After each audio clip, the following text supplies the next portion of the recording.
So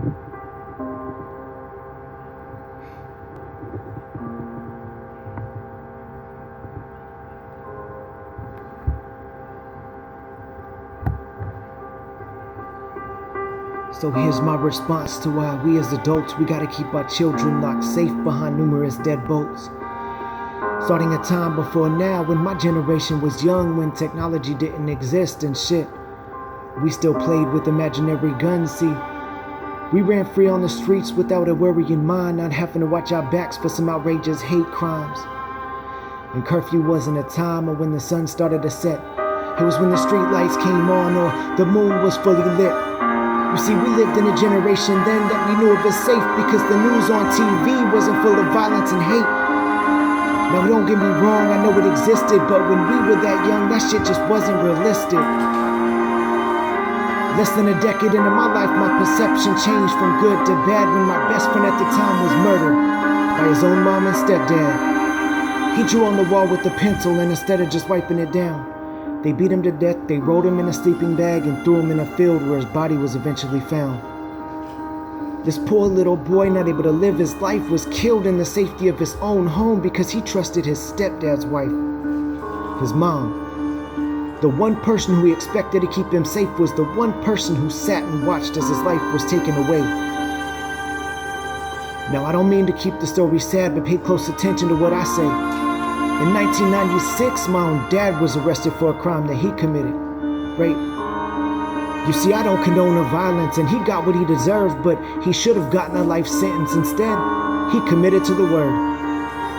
He put his life in Jesus. He read that Bible every day, and so his sentence got reduced, and now he's free to walk away.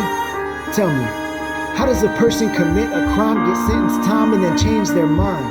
He says he's changed his ways now that he prays, so all of a sudden he's fine.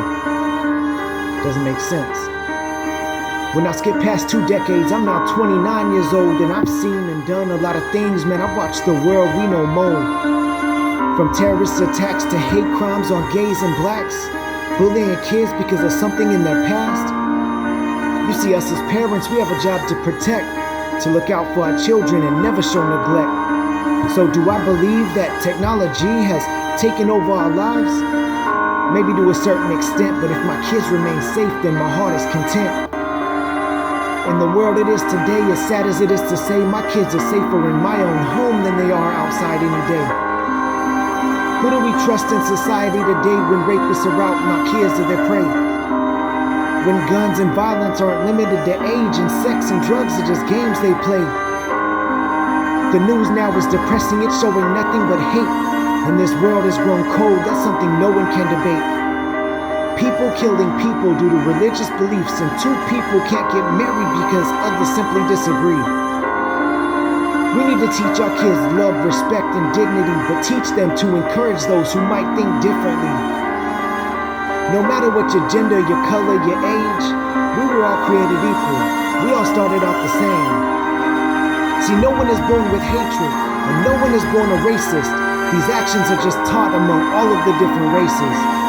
Now it's time that we break chains from those who are hypocritical, those stereotypical, pro-political, the visual pitiful, and those who are on their way to becoming just another statistical. It's time that we make a change because all lives matter. We can all make a difference because hate simply isn't the answer. One love.